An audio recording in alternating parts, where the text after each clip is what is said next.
Hello there, ladies and gents, and today I bring you another redstone tutorial, and today I will talk about redstone clocks. There are various different kinds of clocks. Some are longer, some are shorter, some are easier, and some are harder.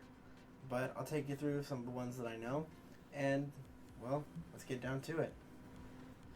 Our first redstone clock is a repeater clock. This is the basic setup for it. I'll leave you guys a second to copy if you need to. What you gotta do is send a quick pulse to it, and it goes through. It can expand infinitely that way. It can expand infinitely wide as well, just by sending them this way.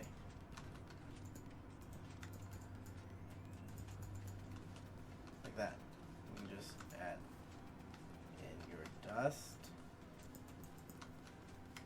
And there you go. Here's our second clock.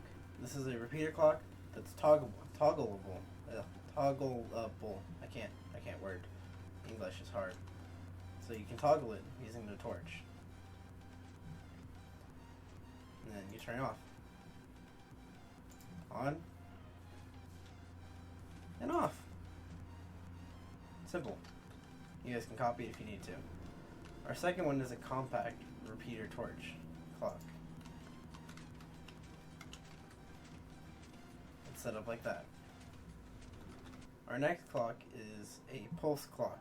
So this one will burn itself out, but you can keep resetting if you need to. It's really good for dispensers, so you need to dispense a certain amount of items. This is what you would use. So you just, and there you go. It burns out, you reset it, and you go again.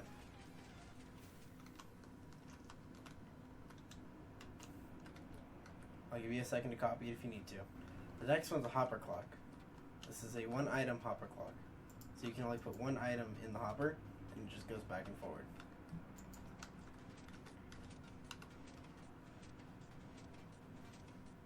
I'll give you a second to copy if you need to. This is a 4-hopper, one item hopper clock. So you have one item in the hopper, and it goes its way around. So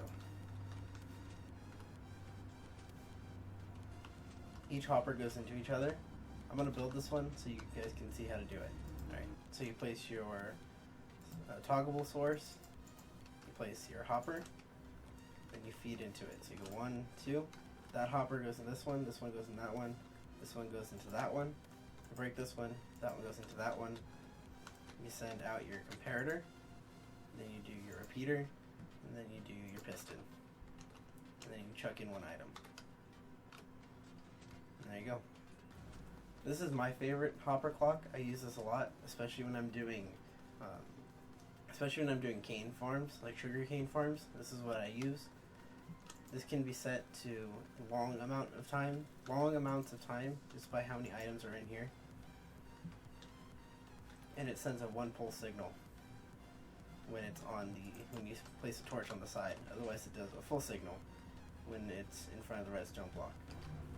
So for this one, you're going to do a block. You're going to do 1, 2, 3, 4 block. And you're going to do a comparator. You're going to do a dust on the side. And then you're going to take a piston. I forgot to grab pistons. You're going to take a piston. You're going to go next to the dust. Next to that dust, you're going to place a block of redstone. You're going to do a hopper. Face that one into this one. Break this one. Face this one into that one.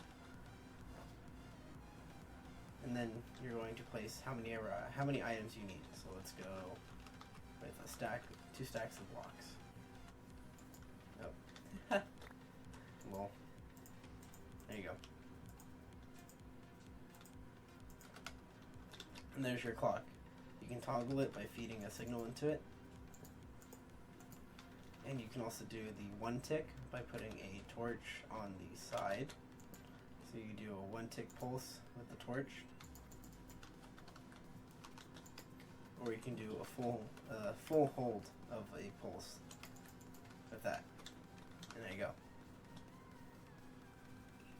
The more items you put into it, the longer it'll take.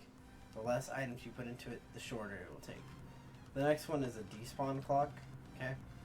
So what you do is you just chuck an item onto it, and after 5 minutes it'll despawn, and this will go down. The next one's a special one. This is a cauldron clock. So you can toggle it off here, and that's pretty much what it does. I'll give you guys a second to build this one if you need to look at it. This one's pretty simple. It's a minecart clock. They're a little noisy. I wouldn't use it, but it is an option that you have. The next one's an arrow clock. Okay, so you shoot an arrow into the button, and it'll despawn in 1 minute. The arrow might miss, so it's not reliable at all. I wouldn't use this one unless you really needed to. And the last two here are pulse extenders. I use these a lot with my clocks, especially when I'm doing gates. So it just extends the pulse. This is a shorter one. And done. This is a longer one. Pulse extenders can be extended infinite amount of time. All you gotta do is extend the amount of time you put into it. So a button is good for that one. A lever is good for this one. And you can watch it burn out. But that's the end. Thank you guys for watching.